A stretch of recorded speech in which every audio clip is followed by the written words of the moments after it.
அவருடைய அரசியல் என்பது கடைசி மனிதனுக்கு ஜனநாயகம், எளிய மக்களுக்கு அதிகாரம். ஏன்னா மற்ற தலைவருங்க அவங்களுடைய தொண்டர்களுக்கு என்ன சொல்லி கொடுப்பாங்களோ எங்களுக்கு தெரியாது. எங்க தலைவர் எங்களுக்கு முழுக்க முழுக்க சொல்லி கொடுக்கறது தான் அறிவாயுதம். இதுக்கு மிஞ்சின ஆயுதம் இல்லைன்னு தலைவர் தெளிவா சொல்லுவார் எல்லாருக்கிட்டையுமே. அதிகாரத்தை நீ நோக்கணும் போது படிப்பு ஒன்னால மட்டும்தான் உன்னால அதை அடைய முடியும் அப்படின்னு தெளிவா சொல்லுவார். அவருடைய கொள்கை, கோட்பாடு, அரசியல் புரிதல், அரசியல் தெளிவு, அதிகார வர்க்கத்துக்கு எதிராக வழி நடத்துற அரசியல் என்ன அப்பயே ஈர்த்து போச்சு. கல்லு குழப்ப மண் எடுக்கிறது நாம, கல்லு வடிவமைக்கிறது நாம, கல்ல அறுக்கிறது நாம, சூளையில இருந்து கொண்டு போய் சேர்க்கறது நாம, கட்டடம் கட்ட மண்ணு கலவை கலக்கிறது நாம, கட்டடம் கட்டுறது நாம, கலசம் வரலையும் கொண்டு போய் நிறுத்துறது நாம. அவன் கங்கையில இருந்து தண்ணியை கொண்டு வந்து தீட்டு கழிச்சிட்டு உள்ள கருவறையில நிற்பான், நாம எல்லாம் வெளியே நிக்கணும் தெளிவா சொன்னார். இந்துக்களுக்கும் இந்து முறைக்கும் தலைவர் எதிரானவர் இல்ல, இந்துத்துவாவுக்கு எதிரானவர். இந்து கொள்கை என்பது வேறு, இந்துத்துவா என்பது வேறு. இந்து கொள்கைன்னா அது நம்ம எல்லாரும் வழிபடுறது. அதை தலைவர் அப்படி நினைச்சு இருந்தாருன்னா ஒட்டுமொத்தமா அவர் இருக்கக்கூடிய நீங்க விடுதலை சிறுத்தைகள் இருக்க பகுதியில சாமி கும்பிடாதீங்கன்னு தலைவர் சொன்னது இல்லையே. சாதியை எதிர்க்காமல், சாதி ஒழிப்பை வலியுறுத்தாமல் தமிழை மீட்க முடியாது, தமிழை மீட்க முடியாது. இதிலே நான் தெளிவாக இருக்கிறேன்.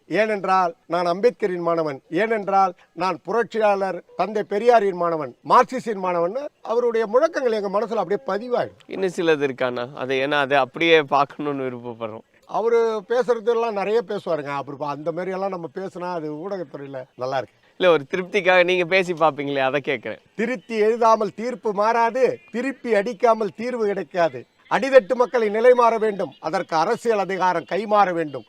கடைசி மனிதனுக்கு ஜனநாயகம், எளிய மக்களுக்கு அதிகாரம். பாதையில் குறுக்கிடும் தடைகளை மீறி அதனடி பாய்ச்சலில் படைத்திடு வரலாறு. நம்ம போனாலே தலைவர் மாதிரி தான் பார்ப்பாங்க. ஒரு நல்லா உத்து பார்த்ததுக்கு அப்புறம் வேற ஆளுன்றதை புரிஞ்சுக்குவாங்க. யாராவது நம்பி இருக்காங்களா தலைவர் தான் அப்படின்னு? நம்பி இருப்பாங்க. டக்குனு ஏஞ்சி வணக்கம் வைக்கிறாங்கல்ல, அதுல இருந்து தான் நம்ம சொல்ல வேண்டியது. விமர்சனம் இல்லாத மனுஷனே கிடையாது. சாதா மனுஷனுக்கே விமர்சனம் இருக்கும்போது இந்த சாயல்ல இருக்கிற எனக்கு எவ்வளவு விமர்சனம் இருக்கும். என்னெல்லாம் வருதுன்னா நெருக்கடிகள் பயங்கரமா வரும். வீடியோ எல்லாம் போடுவேன், அப்ப பாத்தீங்கன்னா அதுலயே விமர்சனம் பண்ணுவாங்க. அதே தலைவர் நினைச்சு நம்மள பண்ணுவாங்க. திட்டுறவங்க அத்தனை பேருமே ஒரு நாள் உணரக்கூடிய காலம் வரும். எங்க தலைவர் சொல்லி இருக்கிறாரு, இன்னைக்கு கல் எடுத்து வீசுற தம்பிங்க எல்லாம் நாளைக்கு என் மேல பூ எடுத்து வீசுற காலம் வரும். அது இன்னைக்கு நடந்துன்னு இருக்கு. அவருடைய அரசியல் என்பது கடைசி மனிதனுக்கு ஜனநாயகம், எளிய மக்களுக்கு அதிகாரம். ஏன்னா மற்ற தலைவருங்க அவங்களுடைய தொண்டர்களுக்கு என்ன சொல்லி கொடுப்பாங்களோ எங்களுக்கு தெரியாது. எங்க தலைவர் எங்களுக்கு முழுக்க முழுக்க சொல்லி கொடுக்கறது தான் அறிவாயுதம். இதுக்கு மிஞ்சின ஆயுதம் இல்லைன்னு தலைவர் தெளிவா சொல்லுவார் எல்லாருக்கிட்டையுமே. அதிகாரத்தை நீ நோக்கணும் போது படிப்பு ஒன்னால மட்டும்தான் உன்னால அதை அடைய முடியும் அப்படின்னு தெளிவா சொல்றாரு. அவருடைய கொள்கை, கோட்பாடு,